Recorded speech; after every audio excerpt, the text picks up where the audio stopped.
Assalamualaikum warahmatullahi wabarakatuh. Hai, perkenalkan nama saya Dina Yulia Putri, NIM 1914080015. Di video kali ini saya akan membahas tentang biotermal. Pengertian biotermal dan metabolisme. Biotermal atau suhu dan termometer berasal dari kata bio, artinya makhluk hidup, sedangkan termal adalah suhu. Suhu adalah besaran yang menyatakan derajat panas dingin suatu benda. Metabolisme. Metabolisme merupakan sejumlah reaksi kimia yang terjadi di dalam setiap sel organisme hidup. Metabolisme menyesuaikan energi untuk proses vital dan membentuk energi baru. Hukum 1 termodinamika dalam sistem biologi. Semua organisme biologis membutuhkan energi untuk bertahan hidup. Dalam sistem tertutup seperti alam semesta, energi ini tidak dikonsumsi tetapi diubah dari satu bentuk ke bentuk lainnya. Sel misalnya, yaitu melakukan sejumlah proses penting. Hukum 2 termodinamika dalam sistem biologi. Seperti proses biologis lainnya, transfer energi tidak 100% efisien. Dalam fotosintesis misalnya, tidak semua energi cahaya diserap oleh tumbuhan. Sebagian energi dipantulkan dan sebagian hilang sebagai panas. Hilangnya energi ke lingkungan sekitarnya menghasilkan peningkatan gangguan atau entrop. Penggunaan energi panas di bidang kesehatan. Energi panas di bidang kesehatan digunakan untuk diagnostik atau menemukan penyakit lebih awal terapi atau memberi pengobatan. Alat bantu untuk diagnostik dan terapi menggunakan energi dalam bentuk panas, radiasi, listrik, bunyi, dan lainnya. Sifat energi yang digunakan untuk pengobatan sifat mematikan, sifat menghambat pertumbuhan, sifat mengubah sifat genetika, dan sifat memberikan panas. Penggunaan energi panas dalam pengobatan. 1. Metode konduksi.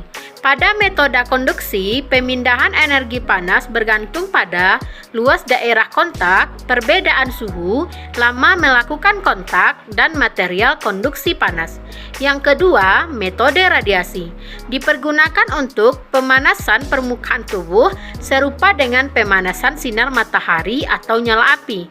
Sumber radiasi dapat berasal dari elektrik flare, inframerah, dan sebagainya.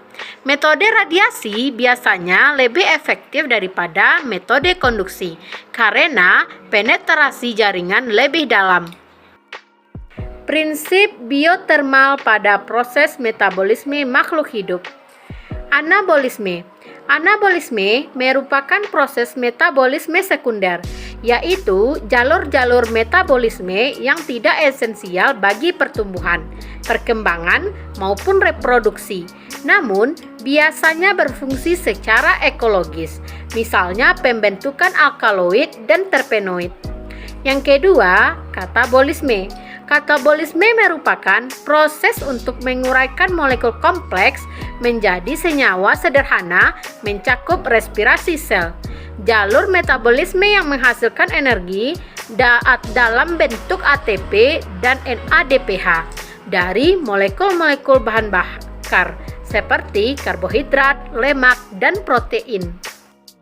Prinsip biotermal terhadap pengaturan suhu tubuh atau termoregulasi pada tubuh manusia.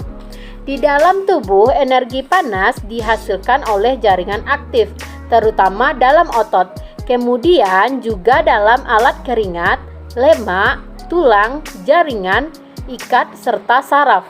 Energi panas yang dihasilkan didistribusikan ke seluruh tubuh melalui sirkulasi darah. Namun, suhu bagian tubuh tidak merata.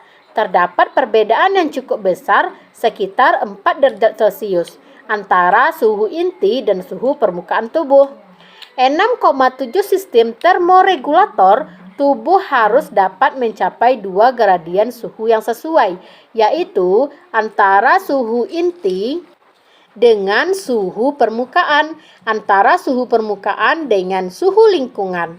Dari keduanya, gradian suhu permukaan dengan suhu lingkungan adalah yang terpenting untuk kelangsungan fungsi tubuh yang optimal. Termoregulasi tubuh pada hewan yang berhibernasi. Pengaturan temperatur atau regulasi termal adalah suatu pengaturan secara kompleks dari suatu proses fisiologis di mana terjadi keseimbangan antara produksi panas dan kehilangan panas sehingga suhu tubuh dapat dipertahankan secara konstan. Definisi umum hibernasi adalah keadaan jangka panjang di mana suhu tubuh menurun secara signifikan. Metabolisme melambat secara drastis dan hewan memasuki kondisi serupa yang membutuhkan beberapa waktu untuk pulih.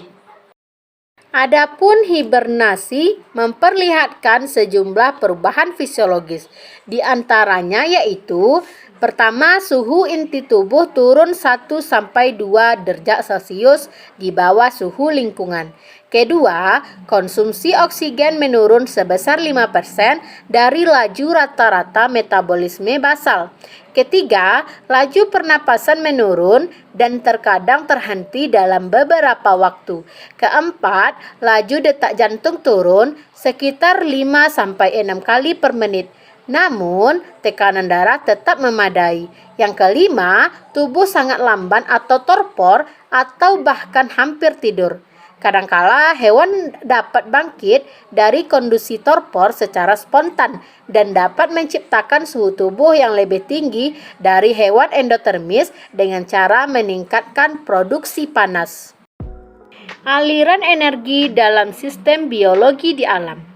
Aliran energi merupakan rangkaian urutan perpindahan bentuk energi satu ke energi yang lain. Aliran energi bersifat searah atau tidak siklis. Energi adalah faktor utama yang mengendalikan ekosistem, sedangkan interaksi antara berbagai spesies dalam ekosistem itu hanya merupakan faktor ikutan. Energi dapat diartikan sebagai kemampuan melakukan kerja atau usaha. Energi diperoleh organisme dari makanan yang dikonsumsinya dan dipergunakannya untuk aktivitas hidupnya. Untuk melakukan suatu pekerjaan fisik atau pekerjaan mental selalu membutuhkan energi. Mengangkat suatu beban, mendaki gunung, menekan gas dalam silinder merupakan suatu aktivitas gerak yang membutuhkan energi. Energi tidak dapat dilihat, yang terlihat hanyalah akibat adanya energi tersebut. Misalnya, tumbuhan berfotosintesis. Energi yang digunakan untuk berfotosintesis tidak terlihat, tetapi hasil dari fotosintesis bisa dilihat dengan mata. Keberadaan makhluk hidup di dunia tergantung pada aliran energi dan siklus materi melalui ekosistem. Kedua proses mempengaruhi jumlah dari organisme-organisme, kecepatan proses metabolisme, dan kompleksitas dari komunitas. Energi dari materi mengalir melalui ekosistem bersama-sama sebagai materi organik. Satu sama lainnya tidak bisa dipisah-pisahkan. Tetapi, aliran energi adalah satu arah. Sekali dimanfaatkan oleh ekosistem akan hilang keluar dari sistem.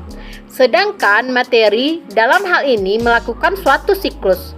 Atom dari kalsium atau karbon berkemampuan untuk mengalir melalui makhluk hidup dan bagian non-hidup berkali-kali, atau dapat pula dipindah dari suatu ekosistem ke ekosistem lainnya. Berdasarkan kedua proses itulah, ekosistem berkemampuan untuk menjaga fungsinya dan merupakan karakteristika seluruh biosfer. Nah, mungkin hanya itu yang dapat saya jelaskan dalam video kali ini. Sekian, terima kasih. Wassalamualaikum warahmatullahi wabarakatuh.